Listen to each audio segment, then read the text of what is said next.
Soy Ignacio Torralba, el Tiet, y vamos a entender de vinos.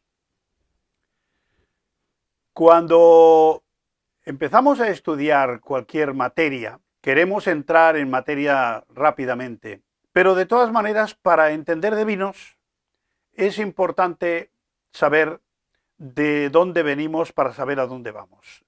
Todo empieza en la viña.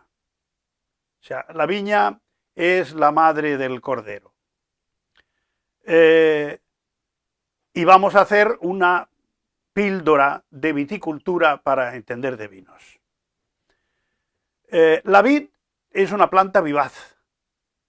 Vivaz quiere decir que se reproduce mucho, hace mucha hoja, mucha rama, y si por ella fuera, fruto daría el menos posible. O sea, todo lo echaría en hacer ramaje y hojas.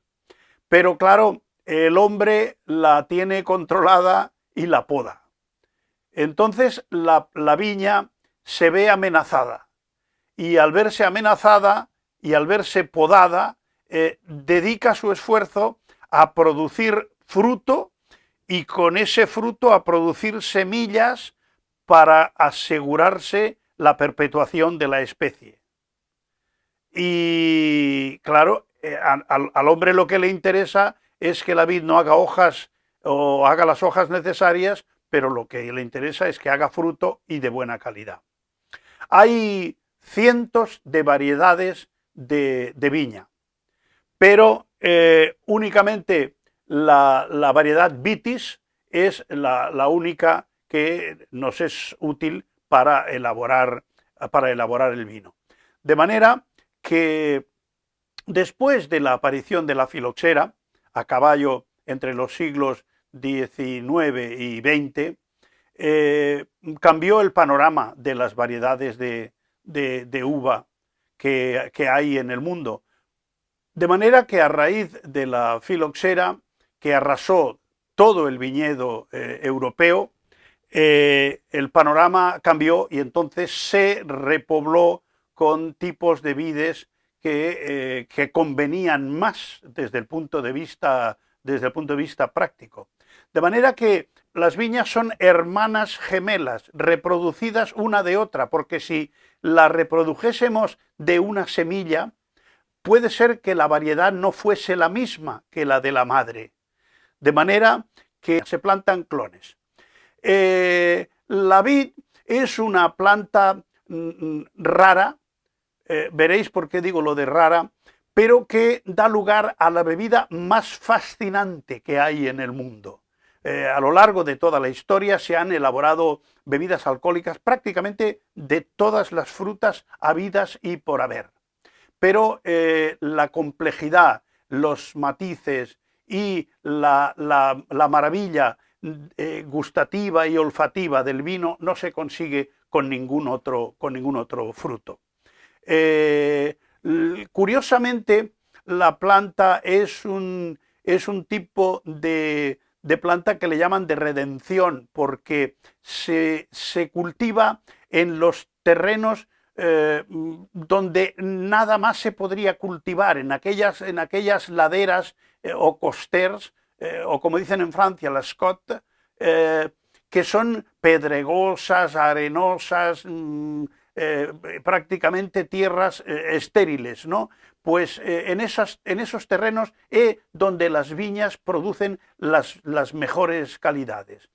Tiene una cierta facilidad de adaptación, porque vive prácticamente entre climas de menos 15 grados de temperatura hasta 45, lo soporta bastante bien, con pluviometrías de entre 200 y 1500 litros por metro cuadrado, o sea que realmente es una viña que va muy bien para el clima mediterráneo. Si viéramos la radiografía de una cepa, nos sorprenderíamos de ver que la parte aérea de la cepa es prácticamente así, mientras que lo que hay debajo de la tierra es como 20 veces mayor. Si lo hubiésemos invertido, veríamos que el volumen que ocupa debajo del suelo es infinitamente mucho más grande que la parte aérea. La planta, la vid, a raíz de, como decía, del tema de la filoxera, se empezó a injertar en el pie americano para que pudiese ser resistente a la filoxera. Pero claro, eso conlleva un pequeño gran problema, y es que una viña no injertada, una viña a la antigua, podríamos decir, puede tener una vida de unos 100 años, mientras que una injertada es difícil que pase de los 40 a los 60, más allá cuesta bastante. Cuando visitéis una viña o veáis una viña, quizá os llame la atención ver que al final de las hileras de la viña hay un rosal muy bonito con unas rosas y tal. Este es el guardián de la viña, es el vigilante. Cuando el rosal está lozano y está hermoso, significa que la viña está sana, porque cuando el rosal enferma de estas enfermedades, el mildio y el oidio, el viticultor tiene que correr porque después del rosal viene la infección de la viña y esto sería un desastre. O sea que acordaros que el rosal es el vigilante de la viña. La poda de la viña tradicionalmente se había hecho lo que actualmente aún se llama la poda manchega, en la que la cepa prácticamente se descabeza totalmente y queda solamente la parte leñosa, la parte del tronco con 4 pequeños brotes, ¿no? En cambio, últimamente se ha popularizado y se practica mucho más lo que se llama la poda en espaldera, que se ponen unos alambres y entonces se dejan crecer unas guías que son las que van dando los sucesivos brotes. Si a pesar de esta poda la primavera es bastante lluviosa y entonces la viña le da por crecer más y más, entonces se hace lo que se llama la poda en verde. La poda en verde es cuando empiezan esos brotes a multiplicarse de manera un poco descontrolada y entonces se suprime parte de ese crecimiento e incluso una parte importante de los incipientes racimos se tiran al suelo para limitar la producción de la viña y así evitar que la producción sea muy alta, lo cual iría en detrimento de la calidad. Prácticamente cuando la viña gira la edad de los 20-25 años es cuando se habla de viña vieja. Y desde luego es donde empieza el vino a dar unas cualidades de tipo superior que el que dan las viñas jóvenes, evidentemente. Después de la poda en invierno, al final del invierno, viene una fase que se llama el lloro. El lloro de la viña es que cuando la savia empieza a circular y la planta empieza a reverdecer, sale del letargo del invierno, entonces la savia sale por esas heridas que ha tenido la viña con la poda y empiezan a caer unas gotitas por esas zonas donde se ha cortado los sarmientos. Esto se llama el lloro de la viña. Marca una etapa, empieza una etapa importante porque marca el inicio de la actividad de la viña. Cuando a partir de marzo y abril empieza lo que se llama el desborre. El desborre quiere decir que los proyectos de yema de los brotes de la viña empiezan ya a dar señales de crecimiento. En esta época la viña pasa por una fase muy delicada porque las heladas pueden dar al traste con la producción. Si en esa época hiela, el viticultor tiene problemas. Cuando la temperatura supera con frecuencia en los días los 15 grados de temperatura, entonces empieza lo que se llama la floración. Se empiezan a hacer las flores de viña, esto ocurre más o menos sobre mayo, y se inicia lo que es la estructura del racimo. Esos granitos van evolucionando, se van convirtiendo del tamaño de un guisante y cuando ya adquieren el tamaño más o menos de una aceituna, empieza la época que se llama del embero. Es cuando la viña empieza a cambiar de color. O sea, las uvas blancas cambian el verde por un tono amarillo dorado y las uvas tintas cambian el verde por un color ya azul o amoratado, que ya va cogiendo su color. Hay un dicho entre los viticultores que entre la floración y la vendimia van 100 días. Y eso el calendario es inexorable. Un día o dos arriba o un día o dos abajo, cuando la viña florece, ya sabes que al cabo de 100 días vendrá la vendimia. Cuando la viña florece y empieza el fruto, algo le dice que ya es madre y entonces solamente se dedica a eso. Entonces la viña deja de crecer, deja de emitir esos pámpanos, deja de hacer follaje, estabiliza un poco lo que es su estructura y entonces ya se dedica en cuerpo y alma a darle vida al fruto, a que ese fruto crezca.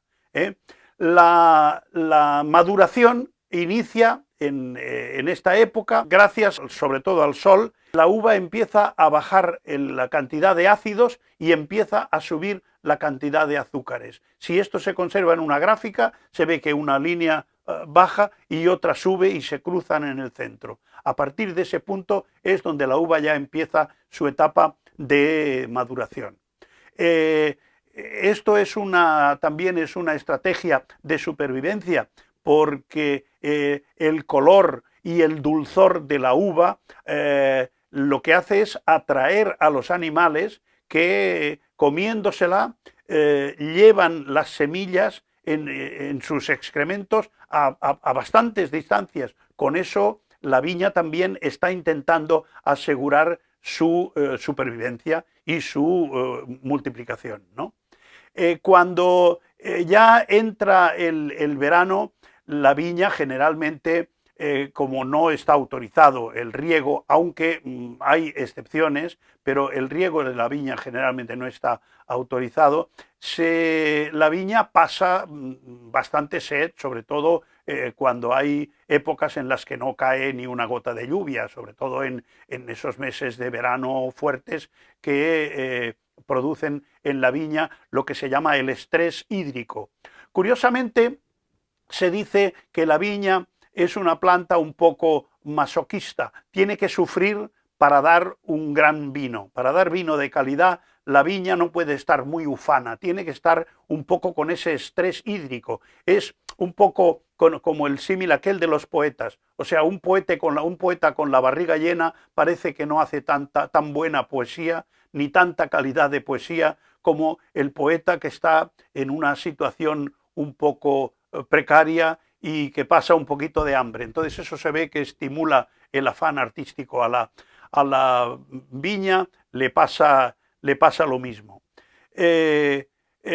Prácticamente a partir de los 30 o 40 años la viña ya es mayor, se puede decir que es viña muy vieja, entonces bajan los rendimientos. Bajan los rendimientos, pero curiosamente sube la calidad, porque al haber menos racimos, esos racimos tienen el grano más pequeño y la concentración de azúcares y la concentración de materias colorantes y de materias aromáticas sube de manera importante. De manera que únicamente en esa época, haciendo vinos caros, es cuando se puede rentabilizar la bajada de producción de la viña. En esto está, digamos, el arte del viticultor, que es el personaje más importante. Después vendrá el enólogo que pulirá el tema, ¿no? Pero el viticultor, además los hay de varios tipos. Hay el viticultor que cultiva su viña y vende el fruto, pero luego hay el cosechero viticultor, que es el que elabora el vino con sus propias uvas. Y aún después de eso hay otra figura que es también muy importante, que es el cosechero que vendiendo la uva a una bodega sigue las indicaciones que esta bodega le da para una mejora constante de la calidad de la uva. Por lo tanto, siguiendo estas indicaciones es como se produce esta sinergia entre la producción de la uva y la posterior elaboración del vino. No os voy a cansar con historias más complejas como las diferentes enfermedades y plagas que puede tener la viña, que son muchas, de tipo fúngico, de tipo parasitario. Yo recuerdo que en mi época en la escuela de enología de Spiels le dedicamos mucho tiempo a estudiar el virus del entrenudo corto y la clorosis férrica, pero estos son temas más bien técnicos que está bien haberlos oído y saber que existen, pero que son ya de segundo curso. Los trataremos en otro vídeo. Pero con esto yo creo que ya tenemos una pequeña base para saber de dónde viene el vino y cuántas dificultades hay antes de que la uva incluso llegue a convertirse en vino. Si os interesan estas charlas sobre vino, darle a la campanita, suscribiros en el botoncito este que hay y darle un like, porque así me animáis a mí a hacer buenos vídeos y nos veremos la semana que viene.